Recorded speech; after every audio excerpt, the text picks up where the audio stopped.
उन शख़्स हिकिड़े ॾींहुं अची बादशाह खे ॿुधायो त बादशाह सलामत असांजे इलाइक़े में हिकु अहिड़ो शख़्स आहे उहो जंहिंजे बि मुंहुं पए थो न सॼो ॾींहुं उनखे मानी नसीब नथी थिए।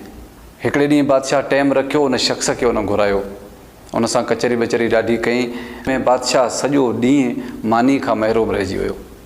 हू राति जो घर वियो, हुन सोचियो ही त अहिड़ो निभागो शख़्स आहे। बादशाह वज़ीर खे घुराए हुकुमनामो जारी कयो ऐं लिखी ॾिनो त सज़ाए मौत हिनखे ॾिनो वञे।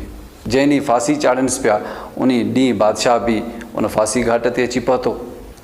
बादशाह उनखे चयो तूं अहिड़ो हिकिड़ो निभागो शख़्स आहीं जेको तूं जंहिं शख़्स जे मुंहं ते पए थो त उनखे मानी बि कोन थी मिले। उन शख़्स चयो बादशाह सलामत अगरि इजाज़त हुजे त मां बि कुझु ॻाल्हायां। तो मूंखे घुरायो, तो मूंखे ॾिठो, मां तोखे ॾिठो, तो मुंहिंजो चहिरो ॾिठो, तोखे मानी नसीब न थी, मां तुंहिंजो चहिरो ॾिठो, मां फांसी घाट ते बीठो आहियां। बादशाह सलामत सच इहो आहे त वॾे में वॾो निभागो तूं आहीं।